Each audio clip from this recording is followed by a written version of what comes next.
अस्सलाम वालेकुम स्टूडेंट्स, कैसे हैं आप सब। मैं हूं मिस अंबर और हाजिर हूँ एक नई वीडियो के साथ। एक्सरसाइज 21.1 क्लास 10 की एक्सरसाइज है और ये बहुत मोस्ट इम्पॉर्टेंट एक्सरसाइज है। इसमें से लास्ट ईयर भी एक क्वेश्चन बोर्ड में आया था, तो मुश्किल नहीं है। अगर समझेंगे, कॉन्सेप्चुअल समझेंगे तो बहुत आसान है आपके लिए। और इसको समझाने के लिए मैंने एक, देखिए आपको नज़र आ रहा होगा कि केस 1 मैंने लिखा हुआ है। केस 1 क्या है कि आगे जो है ना 2.1, 21.1, 21.2 और 21.3 वगैरह की जो एक्सरसाइजेज हैं उसमें क्वेश्चन जो है ना वो सारे सेम हैं। तो हमें कैसे पता चलेगा कि किस तरह सॉल्व करना है, ठीक है। तो उसके लिए मैंने रूल्स लिख दिए हैं। जैसे 21.1 जो एक्सरसाइज है वो केस 1 की तरह सॉल्व होगी। और केस 1 क्या है? Denominator consist of non repeated linear factor, यानी जो डिनोमिनेटर है उसमें ऐसे फैक्टर नहीं होने चाहिए कि जो रिपीट हो रहे हो, ठीक है। रिपीटेड नहीं होने चाहिए और लीनियर फैक्टर होना चाहिए। लीनियर का मतलब है पावर उसकी छोटी होनी चाहिए। तो अब हम पहले इसको सवाल को सॉल्व करेंगे। ये आपको अभी समझ में नहीं आएगा जो मैंने आपको समझाया, लेकिन जब आप क्वेश्चन समझेंगे तो आपको ये केस समझ में बहुत ईजीली आ जाएगा, ठीक है। इसमें सबसे पहले ये होता है कि हमने ओनली डिनोमिनेटर कैन सिंप्लीफाई। तो हमने जो सिर्फ डिनोमिनेटर को टच करना है, जो ऊपर हमें न्यूमिनेटर दिया हुआ है इसको टच नहीं करना होता। तो यहाँ देखिए 12/x² - 9 हमारे पास डिनोमिनेटर में x² - 9 है, जो हमें एक फार्मूला लग रहा है, यानी x का स्क्वायर और 3 का स्क्वायर, ठीक है। तो a² - b² का फार्मूला कैसे खुलता है? a + b और a - b। तो मैं इसको जो है x² एंड 3 की शक्ल में मैंने इसको लिख दिया, ठीक है। अब इसको मैं अगर इस फॉर्मूले की तरह लिखूं, यानी a + b और a - b, तो क्या हो जाएगा? x - 3 और x + 3, ठीक है। तो ये मैंने लिख दिया x + 3 और x - 3। अब देख लीजिए आप, इसको क्या है कि अब हमारे पास ये चीज़ आ गई है। अब हमारे पास ये चीज़ बिल्कुल सिंपल है इस फॉर्म में। सबसे पहले हम ये देखते हैं कि इसके अंदर जो दो फैक्टर्स यूज़ हो रहे हैं वो सेम तो नहीं है। नहीं, सेम नहीं है, क्योंकि यहाँ प्लस है और यहाँ माइनस है, ठीक है। सेम नहीं है, तो इसका मतलब है हम यहाँ केस 1 को फॉलो कर सकते हैं। केस 1 को फॉलो करते हैं तो कैसे करते हैं, ये देखिए। ये वाला पूरा फैक्टर हमने ऐसे ही उतार दिया। अब ये जो ऊपर 12 है ना, न्यूमिनेटर की जगह हमें a1, a2, a3, a4, a5, a6 जितना भी नंबर्स आ जाएंगे वो लिखने होते हैं। यहाँ हमारे पास नीचे 2 नंबर हैं, यानी 2 फैक्टर्स हैं, तो हम सिर्फ a1 और a2 लिखेंगे। अगर नीचे 3 फैक्टर्स होते तो a1, a2 और a3 लिखते, ठीक है। इसी तरह हम बढ़ाते चले जाते हैं।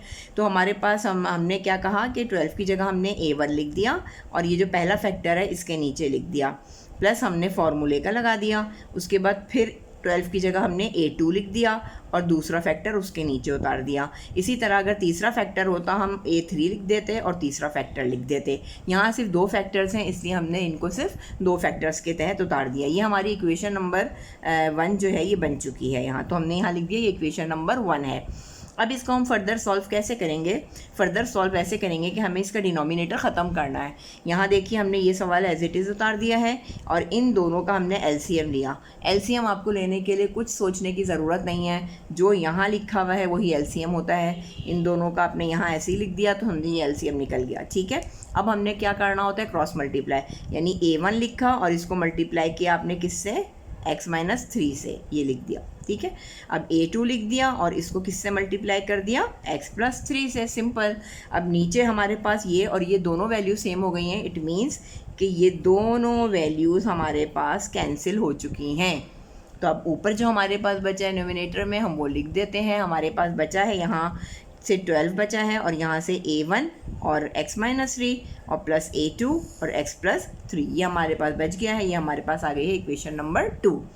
अब हमने करना क्या है कि एक दफ़ा हमने a1 की वैल्यू फाइंड करनी है और एक दफ़ा हमने a2 की वैल्यू फाइंड करनी है। तो आप ये बात याद रखिएगा बेटा कि जब a1 की वैल्यू फाइंड करेंगे तो हमें a2 को 0 बनाना होगा, ठीक है। और जब हम a2 को फाइंड करेंगे तो हमें a1 0 बनाना होगा, तभी तो हमें एक वैल्यू मिलेगी। तो हमने करना कैसे होता है, हमने देखना। अब फ़र्ज़ करें मैंने a1 फाइंड करना है तो मैंने a2 को 0 बनाना है। a2 को मैं 0 कैसे बना सकती हूँ? जब ये +3 है तो x की जगह मैं -3 रख दूँ, ठीक है। अगर मैं x की जगह -3 रखती हूँ यहाँ, तो प्लस माइनस माइनस हो जाएगा और ये कैंसिल होके ज़ीरो हो जाएगा, सिंपल। यानी जिसको भी आपको फाइंड करना होता है उसके अदर फैक्टर को ज़ीरो बनाने के लिए ऐसे नंबर से ऐसा नंबर x की जगह पुट करना होता है जो इसका ऑपोजिट होता है, ठीक है। यहाँ +3 था तो मैंने -3 लिख दिया, अगर यहाँ -3 होता तो मैं +3 रख देती। तो अब मैं लिख देती हूँ यहाँ कि पुट x की value is equal to -3 in equation 2, क्योंकि +3 तो दिया हुआ है ना, तो मैं तो -3 रखूँगी। तो मैंने लिख दिया put x equals to -3 in equation 2। Equation 2 हमारी कौन सी है? ये पूरी लाइन। इस पूरी लाइन में जहाँ जहाँ भी x है वहाँ मैंने -3 रखना है, यानी यहाँ भी -3 रखूँगी, यहाँ भी -3 रखूँगी, ठीक है। तो अब हम करके देख लेते हैं यहाँ। ये देखिए 12 हमने वैसे ही लिख दिया, a1 वैसे ही लिख दिया, x की जगह मैंने -3 रख दिया, ये क्वेश्चन का -3 है, प्लस a2 लिख दिया वैसे ही, -3 हमने x की जगह लिख दिया और +3 हमारा क्वेश्चन का ही 3 है।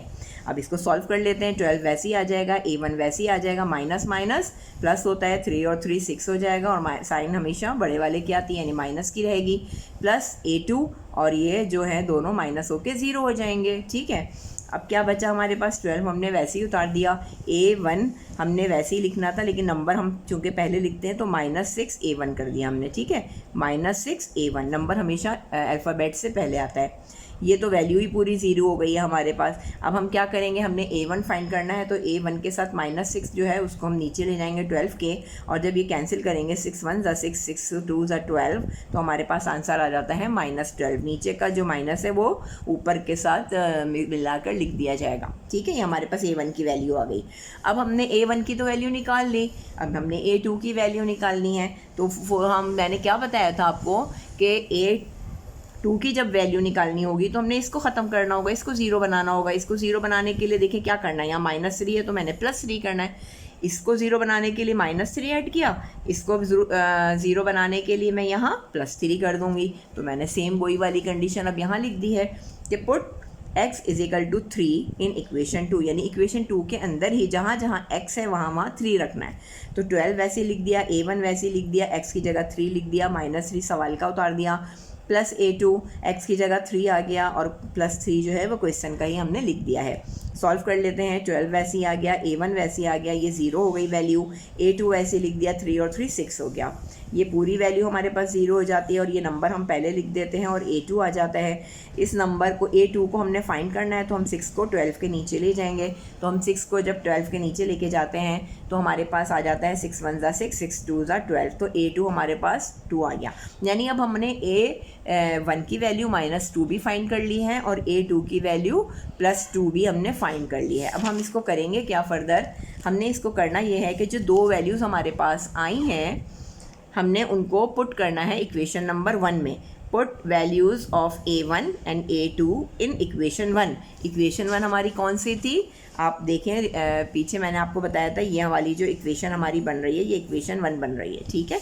तो अब हम इसके अंदर इसको पुट करते हैं। तो कैसे पुट करेंगे, ये देखिए ये हमारे पास इक्वेशन 1 थी, तो इस इक्वेशन 1 में a1 की जगह a1 का आंसर लिख देंगे, वैसे ही उतार देंगे, a2 की जगह इसका आंसर लिख देंगे और ये वैसे ही उतार देंगे। यहाँ देख लीजिए a1 की जगह मैंने -2 लिख दिया, नीचे हमारे पास वैसे ही उतर गया, और इसी तरह a2 की जगह 2 लिख दिया और ये वैसे ही उतर गया।